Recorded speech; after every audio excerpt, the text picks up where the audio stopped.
तेज आणि टाटा रिलायन्सच्या वीज प्रकल्पासाठी घेण्यात आल्या। काही जमिनी अजूनही ताब्यात घेतल्या जात आहेत, पण सरकार म्हणत असलेल्या नापीक जमिनीवर भाताचं बंपर पीक आलंय आणि बघूयात यावरच आमचा एक खास रिपोर्ट।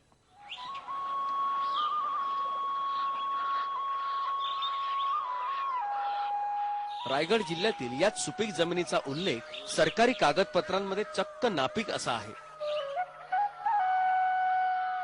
धाकटे शहापूर इथली ही 5 एकर जमीन गीता पाटील यांच्या मालकीची। शेती आणि मत्स्य व्यवसायावर त्यांची गुजराण होते आणि यावर्षी तर या जमिनीवर बंपर पीकही आलंय, त्यामुळे उत्पन्नही चांगलं मिळणार आहे। 5 एकर माझी स्वतःची जमीन आहे। त्याच्यात 150 क्विंटल मी भात पिकवतो, 10-15 क्विंटल मला खायला लागतो, अधिक विकून त्याच्यात माझी मुलं शिकतात, सगळा माझा संसार सुखाचा होतो। माझी 2 तली आहे, त्याच्यात मच्छी भरपूर असते, ती खायला म्हणजे ते आम्ही वापरतो, विकतो पण मच्छी।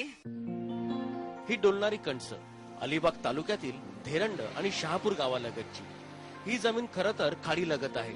इथेही यंदा भाताचं बंपर पीक आलंय, पण ही जमीन सरकारनं नापीक ठरवली आणि प्रकल्पासाठी देऊनही टाकली। कोणत्याही सुपीक जमिनीवरती एसईझेड किंवा वीज प्रकल्प उभारले जाणार नाही असं सरकार म्हणतं, पण सरकारने देऊ केलेल्या जमिनीवरती आता सोनं पिकले। भाताचं बंपर पीक आलेल्या या जमिनी सुपीक की नापीक हे आता सरकारला नव्याने ठरवावं लागेल।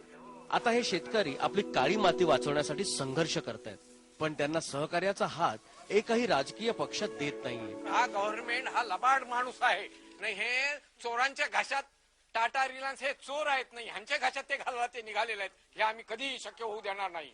ही आमची काळी आई आयुष्यात आम्ही विकणार नाही, याचं गव्हर्नमेंटनी पण नोंद घ्यावी। विकासाच्या नावाखाली हा विनाश चाललेला आहे आणि सगळ्यांचे हात हितसंबंध यात गुंतलेले आहेत।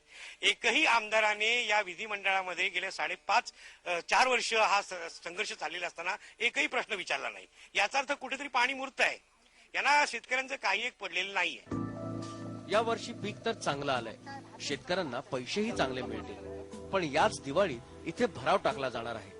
म्हणजेच यानंतर आता इथे अशी डोलणारी कणसं बघायला मिळणार नाहीत।